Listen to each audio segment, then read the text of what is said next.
Madame, mademoiselle, monsieur, bonsoir. Le groupe C a finalement livré ses premiers secrets avec deux énormes affiches. La première, Sénégal-Ghana, qui a vu les Lions de la Teranga l'emporter sur les Black Stars. Et bien sûr, l'Algérie qui revient de loin face au Bafana après avoir été mené 1-0 et presque 2-0. Et finalement, qui l'emporte 3-1. L'Algérie de Gourcuff qui reste dans le tournoi. Et cette Coupe d'Afrique des Nations qui finalement est lancée, et bien lancée pour les Verts qui l'emportent donc 3-1 face à l'Afrique du Sud. Mais que ce fut laborieux, que ce fut difficile, que ce fut anxieux ce match face aux joueurs sud-africains. La conférence de presse qui avait précédé ce match avait bien donné le ton de cette confrontation très difficile pour l'équipe de Christian Gourcuff qui a eu du mal à rentrer dans le match, qui a toujours eu du mal durant cette rencontre. On va décortiquer un petit peu le scénario de ces 92 minutes et des poussières, 93 minutes. Avec moi ce soir, bien sûr, l'affaire Habib de compétition. Salut l'affaire. Bonsoir. Merci d'être là. Mohamed Abelkan également de ZL TV est avec nous. Salut moi. Bonsoir Aliad, bonsoir tout le Amin monde. Tirman également est avec nous. Salut Amin. Bonsoir Aliad, t'as perdu la voix à cause du match Aliad. J'ai beaucoup crié finalement, beaucoup de frustration, même si Jamal Rachdi, salut Jamal, Bonsoir. a beaucoup retenu mes ardeurs, mais Jamal, on ne retient pas les ardeurs d'inconditionnel de la sélection. Surtout pas après une victoire aussi laborieuse, mais combien précieuse. Oh, combien difficile. Ouais. Alors, messieurs, on va commencer par ce match Algérie à Afrique du Sud. L'Algérie qui, on avait l'impression, allait dominer son adversaire, finalement, a commencé un match assez timidement. Et la première question que j'ai envie de vous poser, c'est l'Algérie a été dominée et elle a gagné le match. Oui, ce fut laborieux, c'est même Hitchcockien. On est passé par toutes les émotions possibles. Kafkaïen, mais Hitchcockien, c'est valable aussi. Ouais. On est passé par toutes les émotions possibles et imaginables. Finalement, on peut raconter tout ce qu'on veut. On a dit beaucoup de choses sur ce match, sur ce fameux premier match. On a beau analyser, on a beau prévoir, on a beau dire des choses, mais ça ne s'est pas réalisé comme on l'a dit. Ça ne s'est pas fait comme on l'a espéré, du moins pour le déroulement du match, pas pour le résultat final. Bon, je ne sais pas après, est-ce que c'est le miracle, est-ce que c'est le coaching, est-ce que c'est tout simplement la marque d'une grande équipe, c'est-à-dire malgré le fait qu'elle n'ait pas franchement bien joué, elle a raté son match l'équipe nationale, il faut le dire, surtout avant qu'elle ne gagne le match, elle l'a raté. Mais bon, elle a su trouver les ressources nécessaires pour se ressaisir, pour s'imposer et gagner à la fin du match. Il y a beaucoup de déchets dans le jeu, on l'a tous remarqué. On n'a pas pu imposer le jeu comme on s'était promis tous. On l'avait cru. Voilà. Ça a manqué d'impact au milieu de terrain. Ça a manqué de beaucoup de choses en défense. Finalement, le jeu ne s'est pas fait comme c'était prévu. On n'a pas imposé le jeu. Notre pressing haut n'a pas tenu 10 minutes. 15 minutes maximum. L'Afrique du Sud nous a posé beaucoup de problèmes. C'est finalement l'équipe de l'Afrique du Sud qui a dominé le match. Elle est passée à côté d'une large victoire.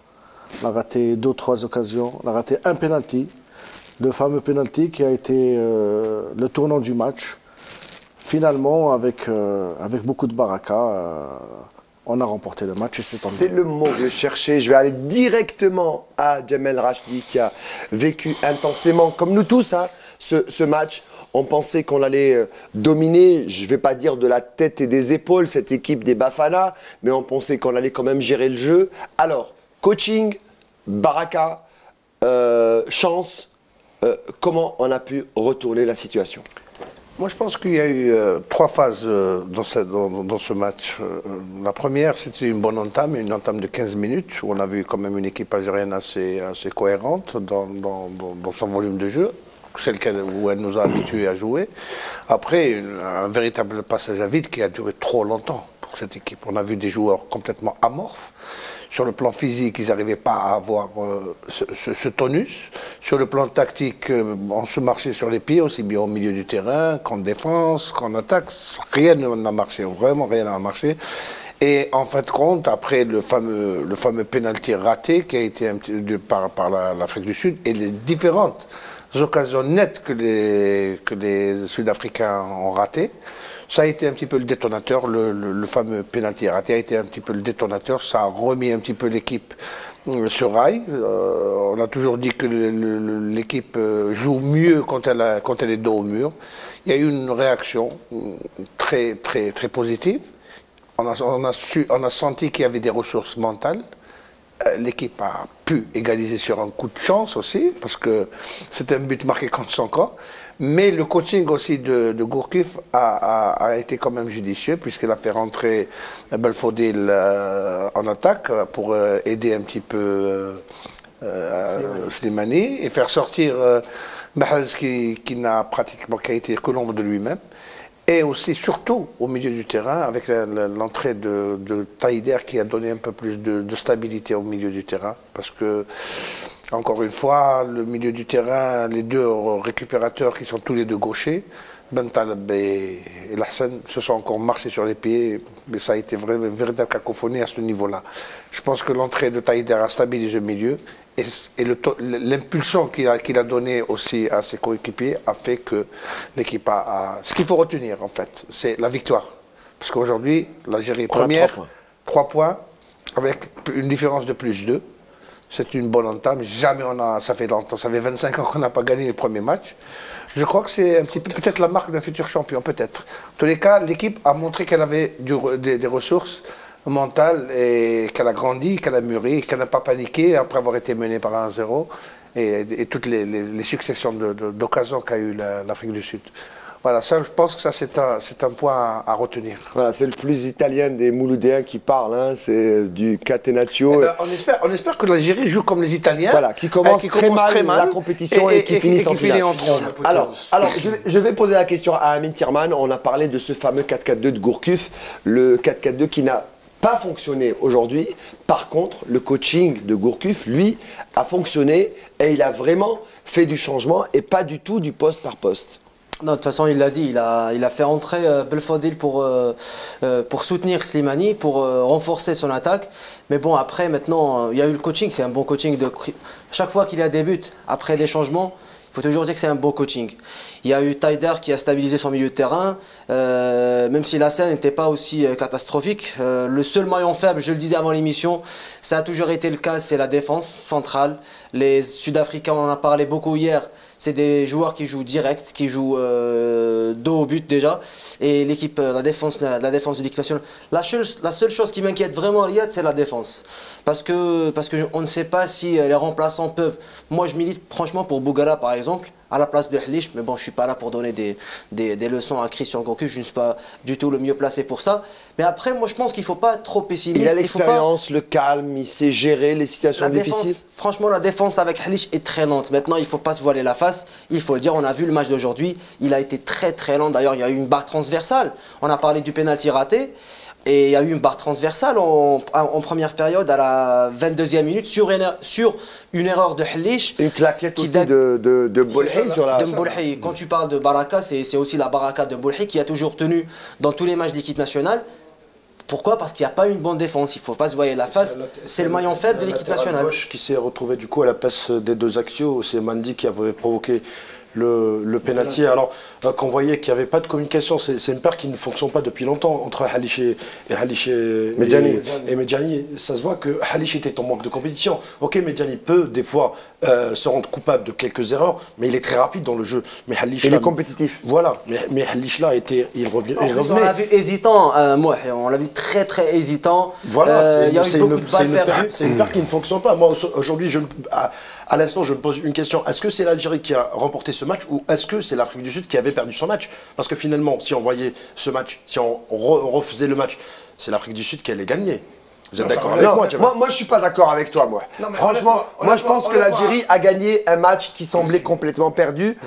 On a entendu beaucoup d'analystes qui disaient la force psychologique de cette équipe, c'est de revenir de revenir de loin. Je suis d'accord avec toi que l'Algérie a remporté le match. Ce qui est bien dans cette sélection, c'est qu'aujourd'hui, c'est qu'il n'y avait pas de jeu. On n'avait pas le style algérien qu'on voulait. On n'avait pas ce jeu qu'on voulait. Mais là, on ressent quelque part. On n'a pas joué, on a gagné. C'est que réellement, ces joueurs sont préparés, sont durs. Voilà, ils ont atteint une certaine maturité, ils ont cru, ils ont géré. Yassine Brahimi, une petite passe à un but contre son camp du défenseur sud-africain. Ferrouli, Fawzi Roulem, qui perce une défense. Il est limite deux joueurs. Juste pour relancer tout le monde, j'aime bien les deux phrases de Mohamed Barkan. On n'a pas joué, on a gagné. C'est la marque d'une grande équipe. Et aujourd'hui, surtout, messieurs, il n'y a pas eu de Brahimi, il n'y a pas eu de Ferrouli. Il n'y a pas eu de Mahrez non plus. Le BFM n'a pas fonctionné. Le mot que tu détestes, le BFM n'a pas fonctionné. J'aime pas trop BFM, tu peux le dire dans un autre sens. D'accord, mais BFM non, pas trop. Le trio n'a pas fonctionné. Slimani a fait de son mieux. Il y a eu une barre, il y a eu une talonnade, ça n'a pas fonctionné. Mais il a fait de son mieux comme d'habitude. Il s'est battu. C'est un vrai guerrier. Ça a été le meilleur attaquant. Ça a été le meilleur attaquant, exactement. Slimani a été le meilleur. Mais à part ça, ces trois collègues, parce qu'ils jouent tous ensemble en attaque, n'a pas fonctionné. Mais c'est ça, la marque d'une grande équipe. C'est pour ça que je suis un peu optimiste, moi. Parce que quand tu te fais dominer et qu'il y a un penalty raté, il y a une barre transversale, et en deuxième mi-temps, c'est-à-dire que tu es mené, en deuxième mi-temps, la 51e minute de jeu, c'est très difficile d'encaisser en deuxième mi-temps. Ils ont été secoués par le penalty, excuse-moi, ils ont été secoués par le penalty raté. On sait tous que depuis le temps, les Algériens sont meilleurs quand ils sont dos au mur. C'est là qu'ils ont quoi le tournant? C'est le penalty raté? Ah oui. C'est là où on s'est dit, il y a un quoi jouer? C'est le tournant. Et quand tu es mené en deuxième mi-temps, qu'il y a un penalty, que tu reviens et que tu marques 3 buts, on a failli même marquer un 4e. Ça veut dire qu'il y a une force mentale, comme l'a dit Jamal Rajdi. Il y a une grande force mentale. Et ça, c'est parmi les enseignements qu'on doit tirer par rapport à cette rencontre. Avant, messieurs, de faire le récapitulatif de ce groupe C, de voir les résultats et le tableau, je voudrais ce soir, solennellement, rendre hommage, pour moi, à un joueur extraordinaire. Il vient de nulle part. Il vient de son quartier. C'est où son mot de quartier? Il vient d'Ain Benian, ce joueur. Il a joué à Cheraga, au Shabab de Belouizdad. Il paye pas de mine. Il a une course pas ordinaire, mais il a ce petit truc qu'avait Yann Rush, par exemple, même si je vais très loin dans les années. Mais quand il la pousse, elle va au fond. C'est un buteur de la sélection. C'est Slimani. Slimani, c'est vraiment le joueur que l'Algérie cherchait depuis 2 décennies. Tu sais, Riyad, en football, le facteur chance a son importance. Aujourd'hui, on l'a vu encore une fois, l'Algérie doit aussi sa victoire à la chance. C'est ça les inconnus d'une Coupe d'Afrique, par exemple. Peut-être qu'au niveau mondial, on ne voit pas ce genre de choses, même si un match de football reste un match de football. Mais les inconnus de la Coupe d'Afrique, c'est ça. Au-delà des aléas climatiques et tout, la chance, le terrain, le truc, il y a des coups de pouce comme ça qui viennent du ciel. Aujourd'hui, l'Algérie, on a bénéficié. L'arbitrage, parce qu'il a été parfait. On n'a pas souffert de ce côté-là. Donc, il y avait le facteur chance. Et le facteur chance, Slimani, il personnifie la chance. C'est un gars qui a toujours le timing. Non, mais je suis pas d'accord avec toi, Djemal. C'est pas la chance, il la provoque, la chance. Il a toujours le timing, il est toujours là, au bon moment. Aujourd'hui, il a l'instinct. Il a été le meilleur. Au bon endroit, au bon moment. Il a été le meilleur. À sa place, par exemple, beaucoup de joueurs auraient été tentés de faire le geste en plus. Le dribble, la passe. Peut-être rentrer un peu plus en profondeur. Non, mais il n'a pas de déchet. Voilà, il a tenté sa chance dans un angle quand même qui n'était pas parfait. Vous venez de dire qu'il a tenté sa chance. J'ai bien dit qu'il a de la chance. Et tant mieux pour l'équipe nationale. C'est un joueur très chanceux. Et tant mieux. Et il a le feeling de buteur. Le gardien en face s'attendait à autre chose. Il ne s'attendait pas au tir. Et là, il a fait quand même. Il a été opportuniste. C'est ça le rôle d'un buteur. C'est tout ce qu'on lui demande. Mais non, il est vrai qu'il y a des phases du match où on souhaitait le match nul. On se disait, les 40 étaient cuites. C'est pour ça que ce soir, je voulais vraiment rendre hommage à ce joueur parce que Slimani, c'est vraiment ce goléador qu'on a cherché pendant. Il faut rendre hommage aussi, il faut rendre hommage en premier lieu à Boulhi, qui a sauvé l'équipe nationale aujourd'hui. 3 ou 4 actions nettes du face-à-face. Alors qu'il ne joue pas. Alors qu'il ne joue pas.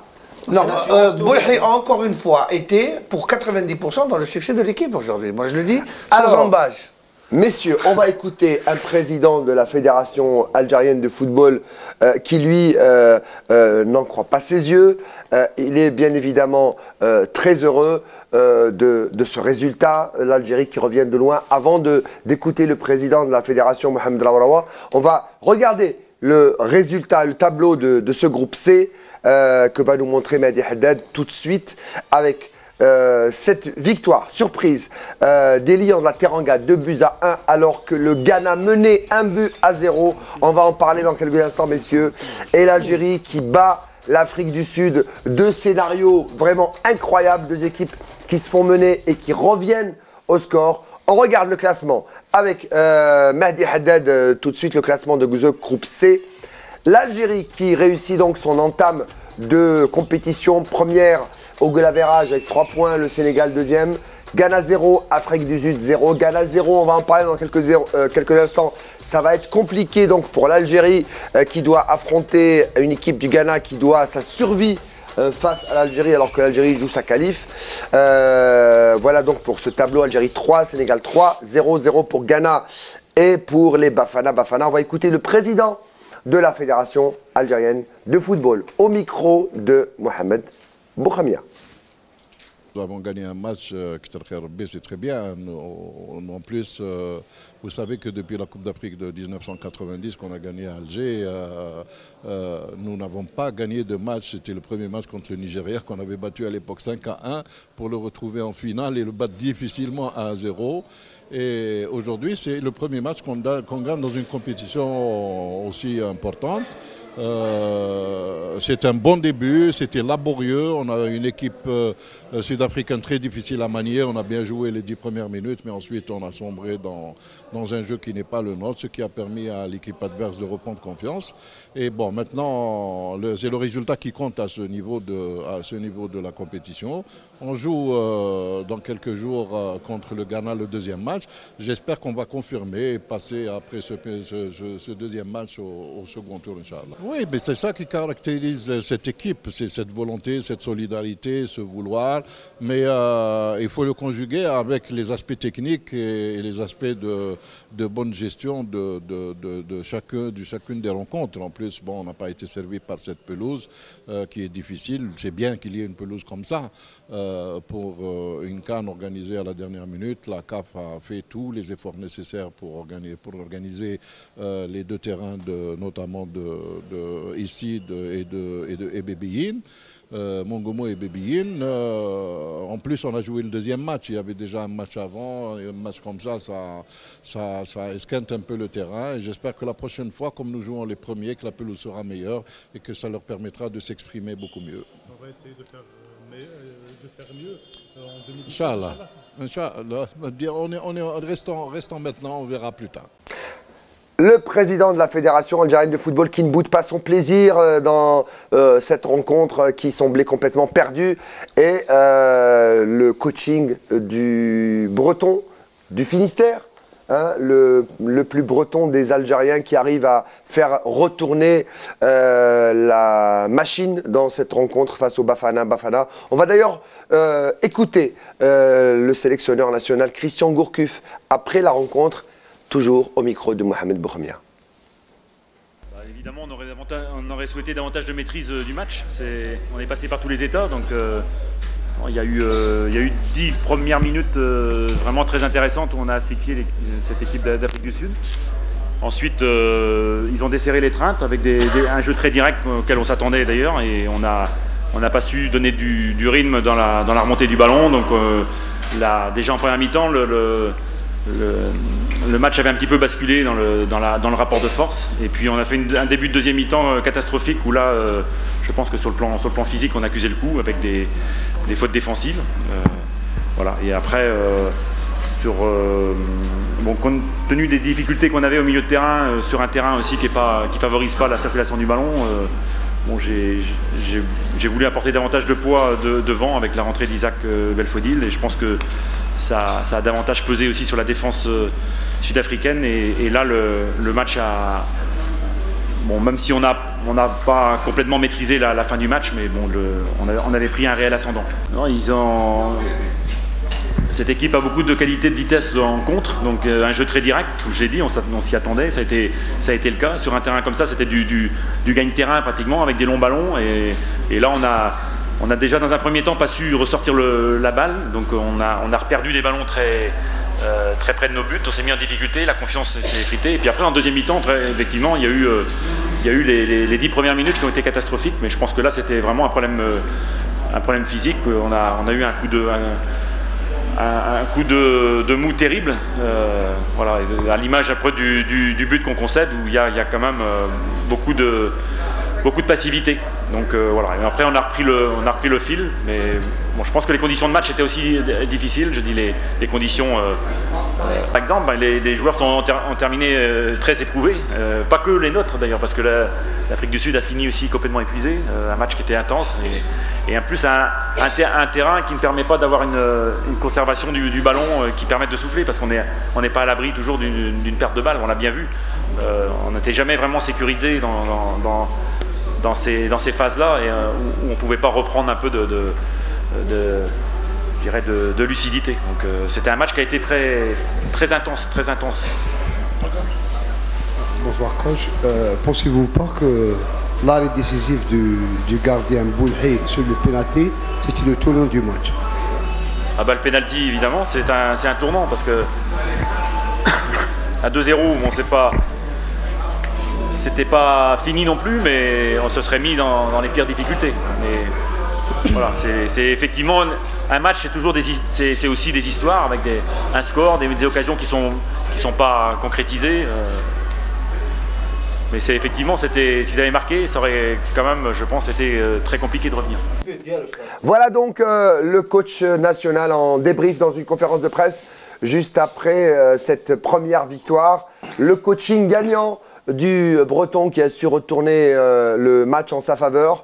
Et on me dit qu'on a avec nous en direct notre envoyé spécial. On va reparler de ce match, messieurs, dans quelques instants. Mohamed Bourmia est avec nous en direct de Mongomo. Et puis, on parlait de lui il y a quelques instants. L'enfant d'Ain Benyen est avec Mohamed Bourmia. Islam Slimani, un des buteurs de cette rencontre, est avec vous. Mohamed Bourmia, bonsoir. L'Algérie, dans cette rencontre, était menée, mal embarquée. Et finalement, elle revient de loin. Bonsoir.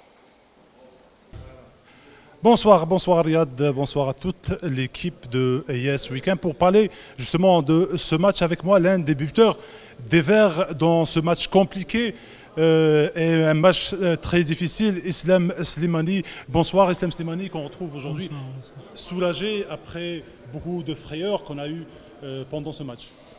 Oui, l'Afrique c'est ça l'Afrique. Moi je disais avant, il ne faut pas se dire qu'on est favori, il faut me le montrer dans le terrain. Alhamdoulilah, on est bien revenu. Alhamdoulilah, Rabbi kan ma'ana, alhamdoulilah, avec nos efforts, alhamdoulilah. Ouais, justement, on a senti cette volonté des joueurs de ne pas lâcher, de s'accrocher jusqu'au bout pour arracher. Oui, c'est ça notre force. C'est ça notre force. Tout le monde connaît qu'on sait jouer au ballon, mais notre force, c'est la rage, c'est l'amour du pays, c'est ça. En Afrique, si tu n'as pas ça, tu peux pas jouer bien au ballon, et tu n'as pas ça, tu peux rien faire. À un moment donné, franchement, Islam, on pensait que c'était perdu, Eh ben non. Non, moi je pensais qu'on peut revenir, qu'on allait revenir, alhamdoulilah, avec les efforts de tout le monde, alhamdoulilah. Islam, comment on va préparer justement à la lumière de ce résultat, à la lumière de ce scénario un peu particulier, comment on va préparer le match du Ghana, sachant que le Ghana a perdu le premier match contre le Sénégal? Sereinement, on a gagné le premier match, c'est le plus important, on a 3 points, le Ghana c'est eux qui doivent gagner, nous, alhamdoulilah, on a 3 points. Inch'Allah, Inch'Allah, on va se préparer, Inch'Allah, on va se reposer et on va bien se préparer, Inch'Allah, pour le Ghana, Inch'Allah. Merci beaucoup Islam Slimani, on va te laisser te reposer. C'était avec nous. Merci Mohamed Bourmia et bravo à Islam Slimani, le goléador de cette sélection. On vous retrouve bien évidemment demain en direct sur Yes Weekend. Restez avec nous, on se retrouve dans quelques instants pour la deuxième partie de Yes Weekend.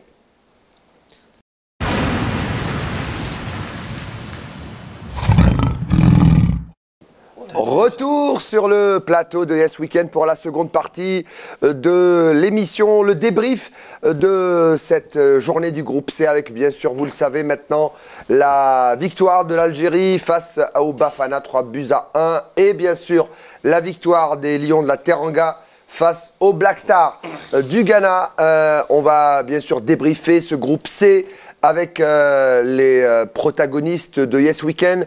Autour de moi, bien sûr, les journalistes de l'émission. On va d'abord écouter celui qui a été élu l'homme du match par la CAF, la Confédération africaine de football, après cette victoire de l'Algérie. Celui qui a su récupérer ce ballon et puis trouver l'espace pour aller tromper le gardien sud-africain. J'ai nommé Fawzi Roulam en exclusivité au micro de Mohamed Bouhamia.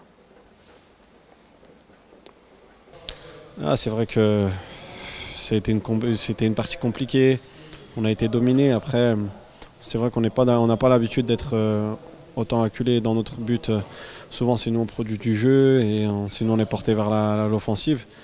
Après, les conditions, la chaleur, le taux d'humidité, le terrain qui était difficile, donc on ne pouvait pas, je pense, mettre notre jeu en place. Et aussi peut-être un manque d'expérience, parce que c'est vrai que pour plusieurs, c'est la première Coupe d'Afrique des Nations. C'est vrai que jouer une Coupe d'Afrique et jouer une Coupe du Monde ou jouer en Europe, c'est très différent. Donc voilà, j'espère qu'on va apprendre un peu de ce match-là pour essayer de renouveler, on va dire, le point positif qui est les 3 points. On a annoncé le groupe de la mort, donc ça veut dire que les 4 équipes, elles ont un niveau qui est très bon, voire excellent. Donc on savait que voilà, on jouait face à une grande équipe qui a fait de très grands éliminatoires. Il ne faut pas oublier qu'ils ont éliminé le Nigeria, qui est tenant du titre. Donc non, c'est vrai qu'ils ont très bien joué le coup et je pense qu'ils ont mieux géré, on va dire les temps faibles, les temps forts, et ils ont mieux géré aussi l'aspect physique au niveau de la chaleur. Peut-être qu'ils sont plus habitués que nous. Après, alhamdoulilah, on a marqué et on a réussi à remporter ce match, même s'il était mal abordé. Après, le plus important, c'est les 3 points. Et Inch'Allah, si on ira en avant, on oubliera ce match-là. Justement, comment on va préparer le match du Ghana, à la lumière aussi de la première défaite du Ghana dans ce groupe contre le Sénégal? On va préparer comme tous nos autres matchs, on les prépare tous pour passer au deuxième tour. C'est vrai que c'est un groupe qui est difficile. Et les matchs, ils se jouent, on va les prendre les uns après les autres, et j'espère que ça nous réussira encore pour ce match-là. Justement, une dernière question, racontez-nous un peu le but. Vous sentez que ça venait des tripes, on sentait que... Non, c'est vrai que c'est mon premier but. J'ai eu la même action contre l'Allemagne. Après, j'ai loupé, j'ai tiré à côté, et là, je pense que je me suis refait tellement de fois l'action qu'aujourd'hui, j'ai frappé en force plutôt que de l'intérieur. Mais après, je pense que c'est pas vraiment mon but qu'il faut souligner. Il faut souligner l'aspect collectif, parce que faut souligner la rentrée de Ishaq Belfodil et de Safir Kaider qui ont fait du bien à l'équipe. Et c'est vrai que l'Algérie, on a beaucoup d'individualité, et aussi on a un groupe qui est assez fort et qui est assez jeune. Donc j'espère, Inch'Allah, on continuera d'aller vers l'avant et qu'on ira beaucoup plus loin dans cette compétition. Inch'Allah. On a écouté donc le joueur du Napoli qui a réussi à faire renverser la vapeur. On a parlé tout à l'heure de Slimani. Roulem qui a également su profiter de l'opportunité qu'il a eue pour mettre ce but. On n'a pas été très brillant en défense, mais en tout cas Roulem, s'il devait marquer de son empreinte ce match, il l'a fait grâce à ce but qui vaut de l'or. D'abord, il n'a pas été mauvais en défense, lui. Contrairement à la charnière centrale, où il y avait quand même beaucoup de déchets, beaucoup d'incompréhension entre les deux défenseurs centraux. Je pense que Roulem globalement a fait son travail sur ce couloir. Il a essayé d'apporter un plus au niveau de l'attaque. Ça s'est concrétisé en deuxième mi-temps par un but superbe. Une entrée, un débordement. Il a pris le dessus sur le plan physique d'abord, sur le défenseur sud-africain. Et il est rentré, il a fusillé de plein fouet le gardien qui s'attendait peut-être à un retrait ou quelque chose d'autre. Mais en tous les cas, il a débloqué la situation pour l'équipe algérienne. Je pense que sur le plan, au niveau de l'équipe algérienne, il aurait pu mériter, tout comme Slimani, d'être élu homme du match. Au niveau de l'équipe nationale maintenant, le choix de la CAF reste tributaire de certains critères qu'on ne connaît pas. Non, il est peut-être tributaire du fait que vous avez dit qu'il était aussi bon en défense que d'avoir été décisif en marquant ce but. C'était l'un des meilleurs Algériens sur le terrain, effectivement. Il a tiré son épingle de jeu. Je crois qu'il a marqué son premier but en équipe nationale. C'est la première fois qu'il a... Je pense qu'en tous les cas, en compétition officielle, c'est le premier but. Hein. Alors, messieurs, si on débriefe ce groupe C, le Sénégal qui bat le Ghana, qui aurait mis une petite pièce sur le Sénégal J'aimerais bien rebobiner l'émission d'hier pour voir celui qui avait mis une pièce sur le Sénégal. J'en avais mis une pièce hier soir sur le Ghana, comme quoi le Ghana allait gagner, mais j'avais posé une question, si le Ghana passait aux côtés, peut-être qu'on aurait assisté à l'avènement d'un nouveau Sénégal. Et c'était le cas aujourd'hui. Alain Giresse a trouvé les solutions. C'était, on va pas dire, c'était pas un excellent Ghana, c'était un Ghana tout juste moyen. Ils ont profité des balles en profondeur, derrière le dos des défenseurs, d'où le premier but, d'où le premier pénalty concédé par André Ayou. Et là, Alain Giresse a réagi, a fait les changements qu'il fallait, surtout en deuxième mi-temps, en incorporant surtout le redoutable Moussa Sow, et c'est lui qui a fait la différence. Et ils ont cru, ils ont égalisé, et après ils ont continué à y croire jusqu'à la 92e minute. Ils ont eu ce qu'ils voulaient, et voilà, c'est le deuxième but. Et heureusement que l'Algérie a gagné, et heureusement qu'on a gagné avec 2 buts d'écart. Donc on est leader avec +2, le Sénégal juste après +1. Moi, selon à mon humble avis, je crois que ce groupe se complique de jour en jour, de la deuxième journée à la troisième journée. Ça ne va pas être facile pour les 4 nations de se qualifier au prochain tour. Voilà, ça va être très difficile. Alors, on reste en tête au goal average. Messieurs, le Sénégal qui bat... Non, le Ghana a fait pratiquement les mêmes erreurs qu'a fait l'Afrique du Sud. Elle avait le match en première mi-temps. Elle aurait pu tuer le match à 2-0 sans problème. Il y a des occasions nettes de marquer. Et ensuite, seconde mi-temps, un changement radical de scénario. Le Sénégal est revenu dans le match. Les changements apportés par Giresse ont porté leurs fruits. Ils ont raté une multitude d'occasions en deuxième mi-temps. Ils auraient pu eux aussi écraser le Ghana en fin de partie. Et finalement, ils ont été plus chanceux que le Ghana. Parce que ils ont quand même eu beaucoup d'occasions en seconde mi-temps, les Sénégalais. Je vais attendre qu'il se débarrasse du chat qu'il a dans la gorge et l'affaire Habib. Lui qui a toujours parlé du Sénégal depuis le premier numéro de Yes Weekend, même en face de Christian Gourcuff. Est-ce que ça confirme ce que vous pensez de l'équipe de Giresse? Est-ce que c'est vraiment l'équipe dangereuse du groupe C? Plus que ça. Hier, j'ai parié sur la victoire du Sénégal, mais je ne m'attendais pas à ce jeu. Franchement, ils m'ont impressionné. C'est une très très grosse équipe. Parce que quand tu domines comme ça une équipe comme le Ghana en seconde mi-temps de cette manière, c'est que vraiment tu as quelque chose derrière. C'est pas n'importe quelle équipe. Ils ont joué intelligemment, ils ont cru en leur chance, à aucun moment ils n'ont flanché. Et puis c'est un jeu varié, beaucoup de facettes de jeu. Ils jouent en profondeur, ils peuvent aussi construire le jeu, ils peuvent accélérer quand ils veulent. Et puis franchement, aujourd'hui, ils nous ont réconciliés avec le football africain comme on l'adore. C'est-à-dire, il y avait même un coup de génie, le coup de ciseau, qui aurait pu être le meilleur but de la CAN. Enfin, heureusement que ce n'est pas le meilleur but parce qu'on est au tout début. J'espère qu'il y en aura de plus beaux. Il faut admettre aussi, il faut admettre aussi que le Ghana n'est plus le Ghana qu'on connaît. C'est une équipe expérimentale. C'est ce qu'avait dit l'affaire qui a souffert aussi de l'absence d'Asamoah en attaque. Je pense que c'est une équipe qui manque d'expérience. J'attends avec impatience le reste. Je veux bien le voir contre d'autres équipes. Mais au vu de ce qu'on a vu aujourd'hui, franchement, c'était impressionnant. Pour le moment, c'est l'équipe qui m'a le plus... Alors, pour terminer, le temps nous est compté. Je peux vous pardonner tout ce que vous voulez rapidement. Simplement une petite précision. Je pense que sur le plan défensif, jouer avec 3 défenseurs, ça pourrait être une aubaine pour l'équipe algérienne. Ils ont été très lents en plus en défense. Je donne la parole à ZFTV, Amine et Mohamed. Le Ghana qui déçoit face au Sénégal. On n'y est pas encore au dernier match qui se jouera dans la capitale. Le Ghana qui sera notre prochain adversaire, acculé, qui a perdu aujourd'hui. Est-ce que le Ghana qui a évolué aujourd'hui devrait être plus rassurant pour nous, ou un Ghana qui va jouer sa survie, ça sera très dangereux pour nous? Amine. De toute façon, l'Algérie va peut-être prendre le jeu à son compte. Mais moi, ce dont j'ai peur par rapport au Ghana, c'est les contres. Ils ont des contres, comme on l'a vu en première mi-temps. En première mi-temps face au Sénégal, ils n'ont pas fait une bonne deuxième mi-temps, mais en première mi-temps, leur force, c'était les contres. En plus, c'était bien construit. Donc, par rapport à la défense algérienne que j'ai vue aujourd'hui, j'ai franchement peur par rapport au contre-attaque des Ghanéens. Après l'état d'esprit, je ne sais pas comment il sera. Mais et par rapport au Sénégal, comme l'a dit Jamal Rajdi, ils sont une très bonne équipe. Offensivement, ils sont bons, ils ont de bons milieux de terrain. Mais en défense, ils ont vraiment une défense lente. Et quand on a les attaquants comme les nôtres, très rapides, etc., je pense que ça va faire l'affaire. Alors, Thierman, il a peur du Ghana. Et moi, je vous pose juste la question, je voulais finir. Est-ce qu'à votre avis, l'Algérie devra élever son niveau de jeu face au Ghana parce que son niveau de jeu n'est pas le vrai niveau qu'on a vu aujourd'hui? Non, le niveau va s'élever naturellement face à une bonne équipe du Ghana, mais je pense, je ne suis pas un technicien surdoué, mais il ne faudrait pas prendre le jeu face au Ghana, parce que nous déjà, il y a un certain ascendant psychologique. On va commencer avec un ascendant psychologique. On a remporté le premier match, le Ghana a perdu. On laissera venir le Ghana et c'est à nous de les acculer, à nous d'aller chercher les contre-attaques. Et après, ils vont commencer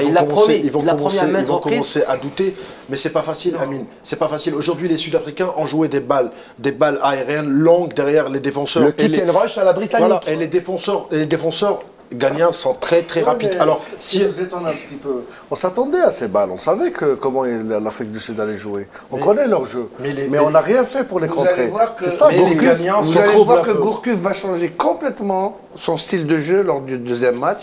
Et je suis certain qu'un gars comme Taïder sera titulaire à la place de Lassane. Et on va jouer tout Mehdi Haddad, vous me gardez cette déclaration de Jamal Rajdi. Je veux l'entendre après le match face au Ghana.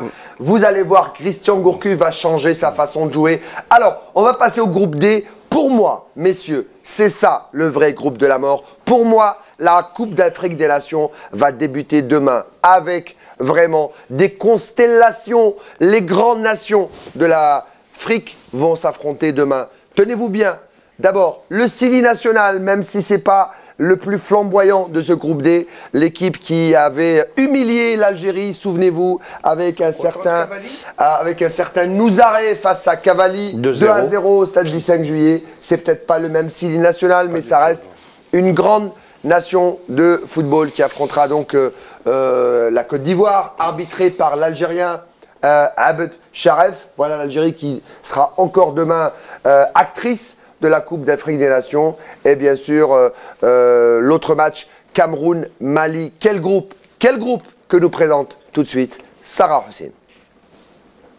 Le groupe D est l'autre groupe choc de cette CAN. Les trois grandes puissances du continent, la Côte d'Ivoire, le Cameroun et le Mali, entrent en scène dès demain à Malabo, au sein d'une poule relevée où la moindre erreur pourrait coûter cher. Le tournoi commencera en douceur pour les Ivoiriens, qui joueront face à la Guinée, l'équipe la plus modeste de la poule. Malgré le vide laissé par la retraite internationale de Didier Drogba, les Ivoiriens gardent tout de même un effectif impressionnant, comprenant le meilleur joueur africain de ces 4 dernières années, Yaya Touré, Gervinho, Kolo Touré, Salomon Kalou, Wilfried Bony, récemment transféré à Manchester City, et le Stéphanois Max-Alain Gradel. Il reste donc du beau monde au sein de cette formation désormais dirigée par Hervé Renard, qui succède au franco-tunisien Sabri Lamouchi, remercié juste après le mondial où les éléphants sont sortis au bout du premier tour. Avec un mentor nommé Claude Leroy, Hervé Renard commence à se forger une réputation sur le continent noir. Renard s'est même offert le luxe de remporter son premier titre africain avec la Zambie en 2012 en s'imposant en finale face à une Côte d'Ivoire désemparée et dépassée par les événements. Les Guinéens de Michel Dussoyer n'auront rien à perdre. Eux devront tout donner sur le terrain pour pouvoir, pourquoi pas, espérer passer un premier tour. Chose qui n'est pas à leur portée, en tout cas sur papier. Les Guinéens n'ont pas dépassé le premier palier de la compétition depuis 2008. Après avoir manqué les 2 dernières éditions de la Coupe d'Afrique, le Cameroun est désormais de retour. Les Lions indomptables devront faire sans une de leurs stars emblématiques, Samuel Eto'o. Ce sera donc un Cameroun en reconstruction qui affrontera le Mali. Cette nouvelle génération devra aussi faire oublier l'image catastrophique laissée durant le Mondial 2014. 3 défaites dont 2 déculottées étaient leur lot. L'équipe s'est aussi rendue coupable d'écarts disciplinaires sur le terrain et les violentes disputes entre joueurs sont les résultantes du malaise qui régnait au sein de cette sélection. Le Mali, quant à lui, malgré son statut d'outsider, vise la première place. Demi-finaliste en 2012 et 2013, l'équipe va s'appuyer une nouvelle fois sur Seydou Keita, qui joue à l'AS Roma. Les Aigles devront toutefois se débrouiller sans un de leurs meilleurs attaquants, Cheikh Diabaté, blessé au genou et indisponible 4 mois. Afin de pallier à cette défection de taille, le franco-polonais Henri Kaspersak a fait appel à Mustapha Yatabare et Modibo Maïga. Ce groupe D se révèle finalement être un groupe assez compliqué et est véritablement le groupe de la mort. véritablement le groupe de la mort. C'est ce qui vous attend demain, à ne pas rater ces deux confrontations donc entre la Côte d'Ivoire et la Guinée, Cameroun, Mali, à ne pas rater bien évidemment. On va revoir le tableau que va nous montrer Mehdi Haddad de ce dernier groupe de la CAN 2015, cette 30e édition. Côte d'Ivoire, Guinée à 17h, pardon, Mali, Cameroun, ce sera à 20h. Nous allons bien sûr débriefer ces deux matchs, messieurs. Demain, merci d'avoir été avec nous. Il est très tard, vous avez veillé avec nous après avoir... Pronostic aujourd'hui, ce soir? Allez-y, lancez-vous. Côte d'Ivoire 2-0 et Cameroun 2-1. Ah, vous misez sur le Cameroun? Ah oui, pas moi. J'ai pas de pronostic. Moi je dirais Cameroun et Côte d'Ivoire. Mali, Côte d'Ivoire. Mali, Côte d'Ivoire. Moi, j'aime bien les gens qui se mouillent. Merci, Ami Thierman. Merci à vous d'avoir veillé tard avec nous pour ce Yes Weekend. On se retrouve, bien sûr, demain. ZRTV aux couleurs africaines. Ce sera, bien sûr, jusqu'au 8 février, date de la finale. On espère y être. Pour l'instant, on a encore le droit d'y croire. Yes Weekend. Oui, on peut.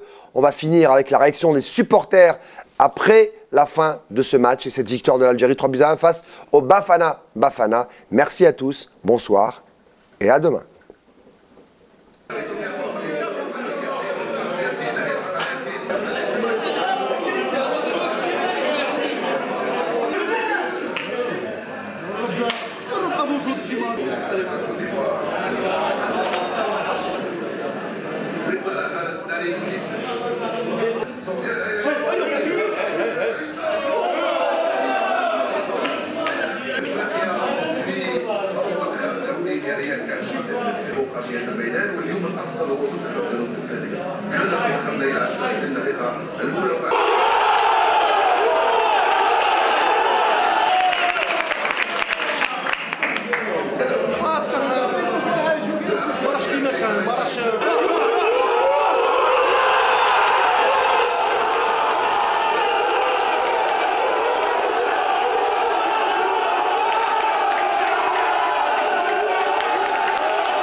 اش غادي نقول لك، انا راني فرحان بزاف والله يعطيهم الصحه.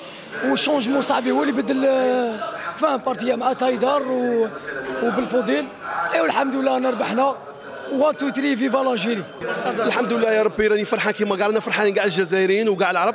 الحمد لله يا ربي. شو لا شونجمون اللي داره لونترينا كان عنده ايجابيات، ومن الاولى ما فهمنا والو باسكو ليكيب شفناها ناقصه بدنيا، بصح الدوزيام ميطو من كي دار شونجمون الحمد لله يا ربي وراه جاب علينا النتيجه، وان شاء الله البارتيات الاخرين ان شاء الله، وان شاء الله بربي نديو القله هذا العام ان شاء الله. فيفا لاجيري.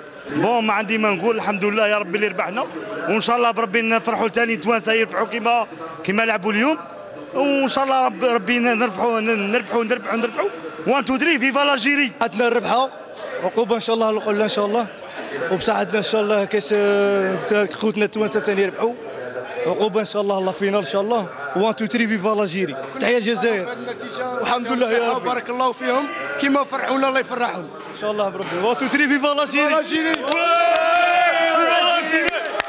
2 3 فيفا لاجيري.